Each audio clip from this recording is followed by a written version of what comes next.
E deu ruim aí para os Estados Unidos da América e para os seus aí lacaios de Israel. Ó, já que hoje não se pode falar de eleição, pedir voto, pelo menos até às 6 da tarde, vamos aqui falar do que está acontecendo no mundo. Essa semana aí teve um encontro histórico que é dito aí por analistas, tanto da China como de vários países aí do sul global, como o mais importante do século XXI, que foi a cúpula do BRICS. A Dilma Rousseff foi quem aí mais representou o Brasil nesse encontro. Ela teve aí encontro com o presidente da China, com o presidente da Rússia, esteve na cúpula dos presidentes e esteve inclusive na mesa VIP do BRICS, que estão ali, estava ali só os presidentes da Índia, da China, da Rússia, da África do Sul, e estaria o do Brasil, que era o Lula. O Lula não foi porque levou pontos aí na cabeça, teve um acidente. A Dilma foi no lugar dele. Então, para quem fala, o Lula foi covarde, ele fugiu do Putin e do Maduro, não sei o que, olha, mandou a Dilma, tá bom? Então, tem uma esquerdalha aí, esquerda antipetista, que faz teoria da conspiração contra o Lula, como se ele tivesse medo de alguém. Pois bem, a Dilma estava lá, representou o Brasil, ficou decidido que vão acelerar com a desdolarização. Logo acabou a cúpula do BRICS, Israel, aí, com armas dos Estados Unidos, perpetrou aí um ataque, assim, ataque em larga escala contra o Irã, mas foi um ataque muito forte mesmo. Foram mais de 4 horas de mísseis sendo jogados. Israel usou mais de 100 caças para jogar mísseis. Israel invadiu o espaço aéreo do Iraque, da Arábia Saudita, da Síria e do Líbano. Do Líbano já estão invadindo faz tempo, né? Para soltar esses ataques aí. E foi um fracasso retumbante. Eu posso dizer aí que foi talvez a segunda maior vergonha da história dos Estados Unidos aí. Eu não posso falar diretamente dos Estados Unidos, que foram armas americanas, mas foi o exército de Israel. A maior vergonha da história do exército americano foi perder a guerra do Vietnã. Talvez aí contra o Irã tenha sido a segunda maior da história. Por quê? Porque mais de 99% dos mísseis foram interceptados. Eu espero que o YouTube deixe eu mostrar aqui os vídeos, porque da última vez que eu tentei mostrar vídeo, o YouTube não deixa. Mesmo eu mostrando aqui do celular, o YouTube detecta, e aí eu sou obrigado a cortar o trecho, senão o YouTube tira o vídeo do ar. Eu vou tentar mostrar aqui, senão tá lá no meu Twitter, tá? Mesmo se você não tiver Twitter, tem o link na descrição do vídeo, você clicando, caso tenha corte aí, não apareçam os vídeos, você clicando, você consegue ir lá e só ver os vídeos que eu mostrei lá. O que acontece é o seguinte, faz algumas semanas, Israel atacou o Irã. Atacou ali embaixadas do Irã, tudo mais, não dentro do Irã. O Irã retalhou. Quando mataram o líder do Hezbollah, o Irã retalhou e atacou alvos militares em Israel. Não atacou civis, pessoas inocentes, atacou alvos militares. O que se diz é que o Irã conseguiu destruir os 26 caças mais potentes que Israel tinha no seu exército, que são caças doados pelos Estados Unidos. O governo Biden já investiu aí 50 bilhões de dólares. Olha, a gente está falando de quase 300 bilhões de reais. É muita grana. Estamos falando de um país em que uma pessoa fica doente, quebra um braço, não tem hospital público. A pessoa fica endividada pelo resto da vida porque quebrou um braço, caiu de uma árvore, quebrou um braço, caiu aí de algum lugar, sofreu um acidente, quebrou uma perna, torceu o pé, quebrou o pé. A pessoa fica endividada pelo resto da vida porque não tem SUS lá. Mas tem dinheiro para mandar para Israel matar inocentes. O que aconteceu foi o seguinte, eu vou te mostrar aqui uma comparação, primeiro do ataque que o Irã fez a alvos militares em Israel e depois do ataque que Israel fez ao Irã. Israel diz aí que estava contra alvos militares. A gente nem sabe porque as bombas não chegaram. Esse é o nível. As bombas não chegaram. Então nem sabemos se eram realmente alvos militares, lembrando que Israel é aí especialista em matar criancinhas e mulheres e homens também inocentes lá na Palestina e no Líbano também. Aí, espero que o YouTube não corte aqui um trecho aqui de como foi quando o Irã atacou Israel. Esse aqui é o Domo de Ferro de Israel sendo humilhado. Você pode ver que todas as bombas estão caindo lá. Todas elas. Algumas você vê que são interceptadas no ar. Você vai ver aqui algumas, elas somem ali, dá uma explosão no ar e tal. Mas a vasta maioria das bombas conseguiu atingir o alvo. Uma foi interceptada. Mas 80, 90%. Lembremos, numa guerra, a primeira coisa que morre é a verdade. Tá? Antes de morrer qualquer pessoa, a verdade morre. Então, numa guerra é comum que os dois exércitos tentem minimizar suas perdas, falar para a imprensa que não morreu ninguém, não foi assim, a gente se defendeu bem, e quando ataque, maximizar seus ganhos, falar, não, a gente conseguiu lá pegar eles e tal, só que difícil brigar com o vídeo. Israel ali disse que interceptou 90% dos mísseis. Difícil, hein? A gente viu o vídeo, não tem só esse vídeo, tem vários. Eu podia ficar aqui 1 hora mostrando vídeos diferentes, feitos por israelenses e até por palestinos, porque dava para ver da Palestina ali o bombardeio, de como o Irã conseguiu ali atingir os alvos militares de Israel. Pois bem, o Hezbollah também conseguiu atingir alvos militares em Israel, mas isso eu falo já já. Agora eu vou te mostrar o ataque de Israel ao Irã, e aí você vai ver a diferença. Aqui, muitos não dá para ver porque são drones, tá? Tem tipos de mísseis de drones que não fazem ali aquela luz e tal. Mas enfim, vamos lá. Você consegue ver aqui como a vasta maioria deles, aqui, já no ar, eles são aqui, ó quanta explosão no ar. Tem 4 ali que dá para ver, ó. São muitas explosões no ar, ou seja, deu ruim aí para Israel. Israel passou vergonha, é isso. O que acontece é, na imprensa chinesa, e a gente tem que começar, a gente vê aí Globo, New York Times, tudo mais, vamos falar da imprensa do país mais poderoso do mundo, e da imprensa que não é ocidental, e que não é aí lacaia dos Estados Unidos. A imprensa chinesa teve aí deboche contra as armas de Israel. Para você ter uma ideia, a embaixada do Irã no México, que posta em espanhol, fez um deboche gigantesco aí com Israel. Falei, no México é na Venezuela. Conta oficial aqui da embaixada do Irã na Venezuela. Começou a debochar, mas está debochando muito de Israel. Lembremos que a Israel começou a acusar a Venezuela de ter ali células do Hezbollah financiadas pelo Irã na Venezuela. Eles querem uma guerra agora na América do Sul, tá? Aí eles colocam assim, ó, o desempenho impecável, tá o espanhol lá em cima, né? Quem quiser pausa para ler, mas eu vou ler para você. Aqui é o mesmo vídeo que eu te mostrei aqui.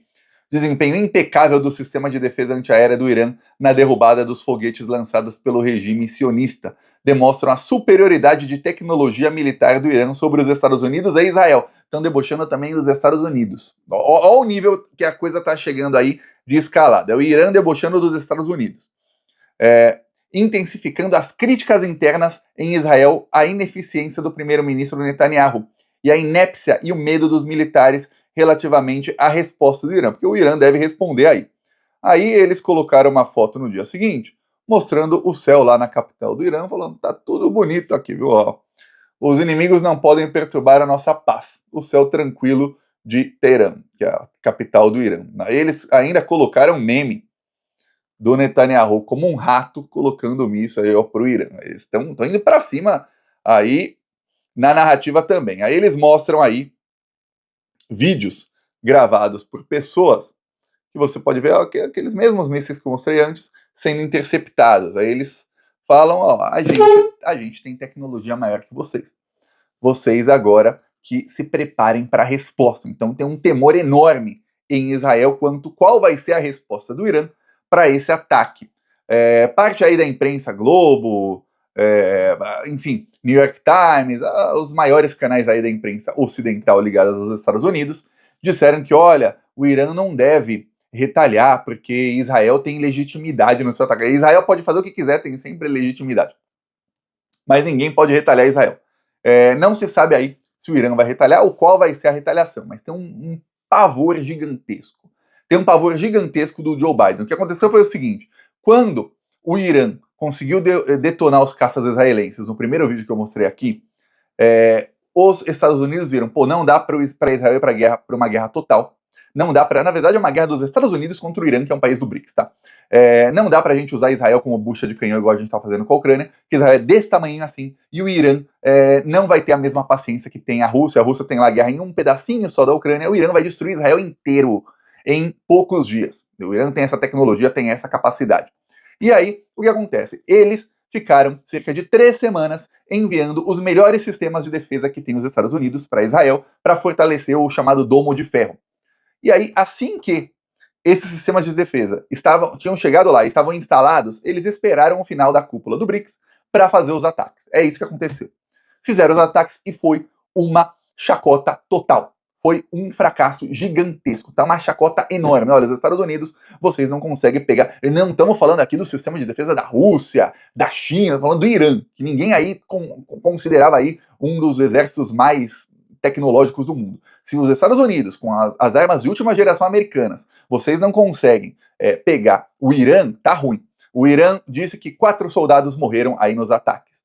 Então, 4 soldados morreram, é um saldo baixíssimo. Para você ter ideia, estima-se aí que mais de 20 israelenses morreram quando o Irã, o pior não foram nem para Israel, aí para eles vidas não importam, o que importa é a grana, quando o Irã explodiu 26 caças israelenses de última geração. Ali foi ruim. A imprensa começou a falar que, olha, o Irã agora vai parecer fraco, porque o Irã não vai contra-atacar, olha, você sofreu um ataque dessa magnitude, 4 horas, foram milhares de mísseis e drones lançados, mais de 100 caças utilizados no ataque, um ataque total, financiado pelos Estados Unidos da América, e você sair com apenas 4 mortos, você sair com uma explosãozinha aqui e outra ali, você interceptar 99%, isso não é parecer fraco, isso é o oposto de parecer fraco.